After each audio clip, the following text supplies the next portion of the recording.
Webheads, comic book fans, this is my top 10 most anticipated comics for June 1st, 2022. I'm Mike Spider-Slayer. Welcome back to Comic Book Corner 2.0. Hopefully this list helps you make decisions on what comic books to buy because, guys, it's never too early to start that pull list for next week. So, everyone, let's get started. Kicking off this week's list with the hot seat. And the hot seat this week, guys, goes to X-Men 92, House of 92, issue 2. There's a lot of 2s in that title. So the first issue of this was just like, House of X and Powers of 10, except with your 92 characters. It's almost like you're rereading this thing all over again.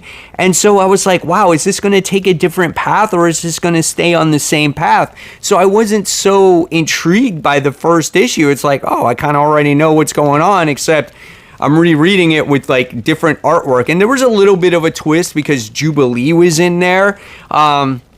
Instead of Moira McTaggart, but I don't know. I don't know if this is for me, but I'm going to stick it out for maybe this issue and see where it goes, and then maybe I'll make a decision going forward. So if you're into this, let me know. This is 28 pages.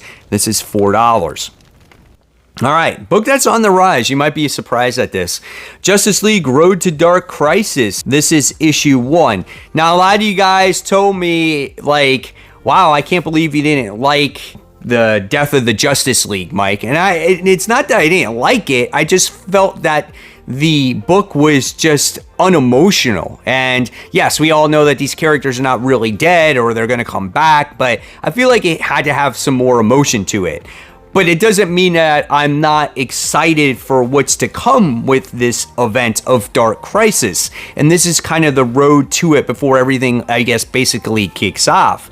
So, obviously, the Justice League has fallen in battle, and now we get to see the aftermath of what happens. How does the world react to the Justice League being gone? That's the big thing. Who are the heroes going to rise up, right? And that's another thing that we have to see. And since I think Joshua Williamson's behind this event, I have faith in him because he's done a great job with the whole Batman stuff and the Shadow War. So I was like, you know what? Maybe he could make this into a good event. So this is a 48-page comic, and this one's $6. Next is another book that this is the time to jump on. If you're going to do it, you got to do it now. This is Miles Morales Spider-Man. This is issue 38, Empire of the Spider Part 1. The next stop is the Empire of the Spider. Miles and Shift hunt through the multiverse that lands them back in Brooklyn. And this is a world that they're definitely not familiar with. Yes, it's in Brooklyn, but it's set in a multiverse where the clone Salem is the one that was victorious, and he leads this army, right? And the general of the rebellion is Genki. So, and then you'll also get introduced to a grown-up, what they say, a badass Captain Billy. So there's a lot of stuff getting ready to happen in Miles Morales Spider-Man. I've always said that if Miles succeeds, it's gotta be in a different universe. He really succeeded well when he was in the Ultimate Universe. As soon as he came to 616, the stories just went downhill, and I felt like they did not really know what to do with him, especially with all the other Spider-Man involved. I think this could work. So I'm anxiously awaiting this one. This is legacy numbering 278, 28 pages, $4. Check it out, guys. Coming in at number 9 is always a good series. It's just a quick read. This is Firepower. This is issue 21, done by Robert Kirkman, and Chris Samney does the artwork on it. Owen is our main character. He has learned the lost art of the firepower. We've get to see him develop his powers over the years. We've got to see him.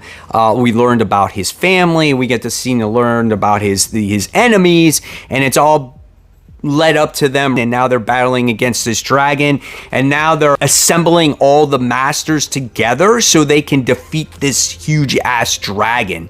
Some of the character beats in this book is just, it's second to none. It's so well done, right, when they have them.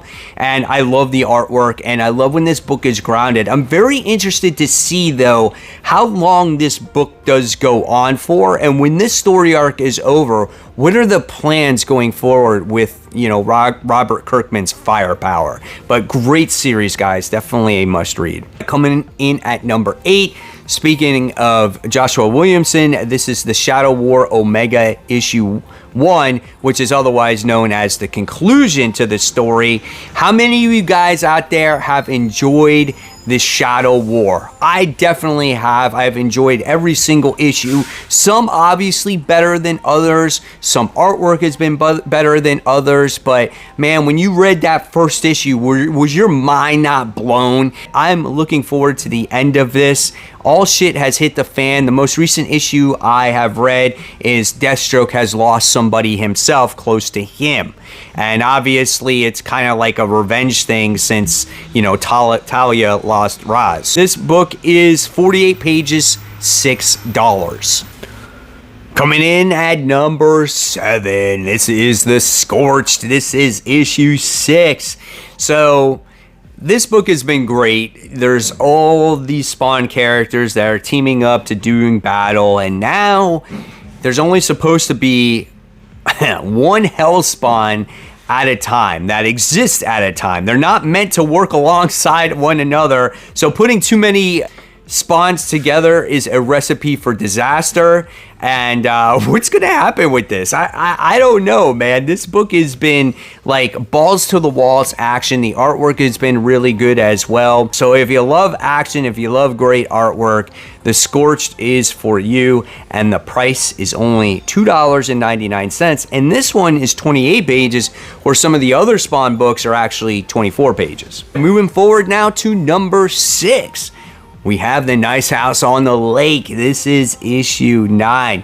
So what's cool about the Nice House on the Lake is each issue seems to focus on another character. So you get to learn a little bit more about the characters, which I think is really cool. I've said this multiple times. The artwork is a little bit of a downer for me because it's hard to make out the characters the way the book is drawn. You can tend to forget them a little bit or whatnot. But I love our main character by the name of Walter. He's the one that's behind getting all of his closest friends on the Nice House on the Lake, and he's trying to persuade them to stay.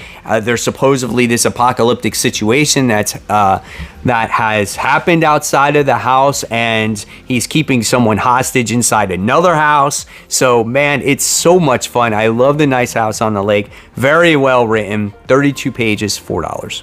Moving on to number 5. I like this book. This is Strange. This is issue 3.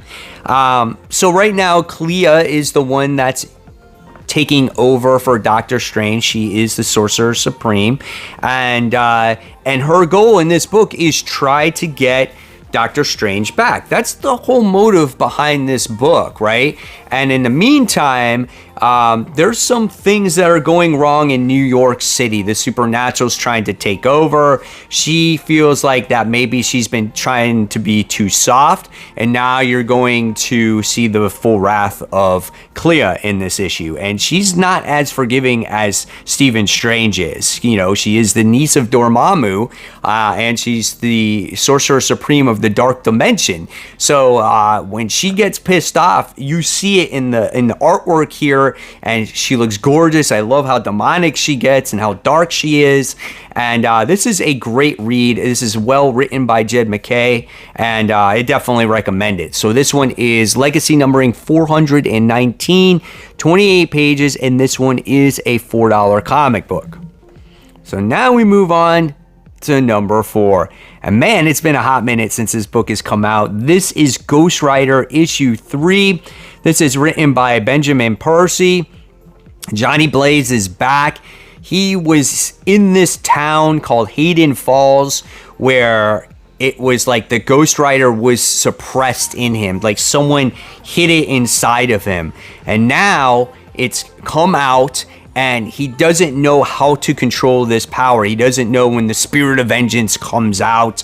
He's trying to figure out everything, but whenever there's a supernatural threat, you as the reader see, oh, that's when this Ghost Rider comes out. And right now it seems to be like a villain of the week type of thing. He goes somewhere, he defeats a supernatural creature, you got this FBI agent that's after him, and the sidekick has supernatural abilities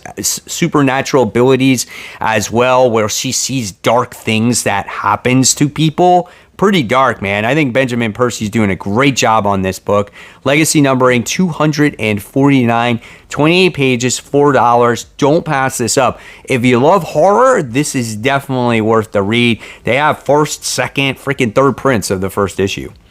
Coming in at number 3 now, we have Carnage issue 3. There's a lot of horror in this week's countdown.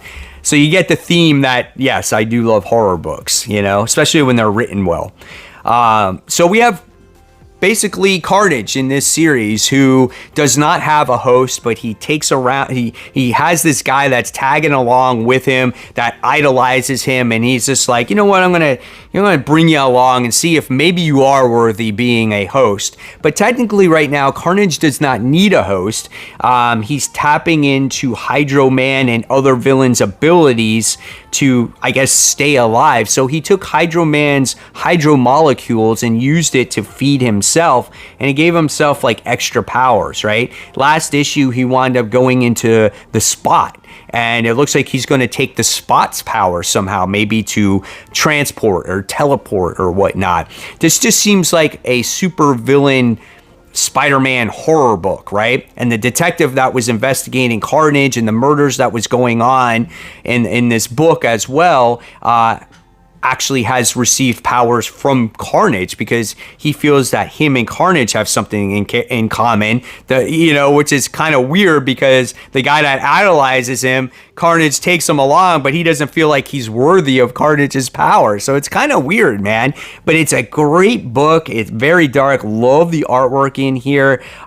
We have Ram V, who writes this, which I feel writes this better than he does the Venom book right now. So this is 28 pages, and this is a $4 comic. Coming in at number 2, we have Demons issue 3, done by Scott Snyder and Greg Capullo. Another wonderful book. Has to deal with demons and darkness and gore, but the good guys are the Halos here, and we get to see this guy's daughter who's inherited this power, who doesn't know how to control it, and she's doing battle against these crazy dark creatures that are going to take over the world. The story leading up to this character has been really good. We learned about her sidekick, which is Gus. Our main character's name is Lam or Lame. I don't know. It's not lame. It's Lam. Because it would be an E at the end of it, right? I love it. It's a phenomenal book. In the last issue, we got introduced really to the whole origin story of her father and what her father did in the past before he died. And at the end of the last issue, also, we wind up getting to see the father, who has passed away, is possessed by these demons who are trying to take over the earth.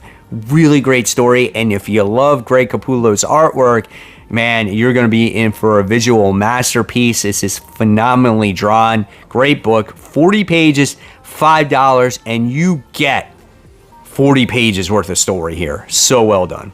But what's my number 1 most anticipated comic for June 1st, right? That's what I say, June 1st, 2022? Well, once again, another horror book.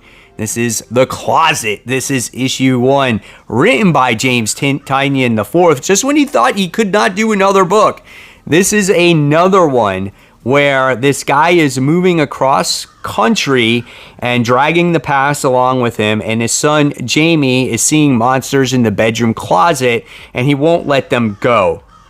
This is a tale of existential horror by James Tynion. So obviously, Who's Done Something Is Killing the Children, Department of Truth, and obviously The Nice House on the Lake. So you know James Tynion's track record as of late. This is a book that I think a lot of people are going to pick up. I think this looks freaking creepy as hell. There's a lot of variant covers, and some of those variant covers are creepy, like I said, and I I'm definitely checking this one out, because how many of you guys out there, when you were a kid, were scared of creatures under your bed or in your freaking closet? Shit, I think I am too sometimes, you know, after I watched a horror movie or something like that. So I'm looking forward to this book. So there you guys have it. There is the list for this week. Very curious to hear what you're looking forward to. And of course, guys, if you love comic book covers, I'm going to leave you my top 10 comic book covers to click on, and you can vote on your favorite comic book cover of the week. And as always, guys, keep buying, keep collecting, but most importantly, always read your comics. Thank you so much, guys.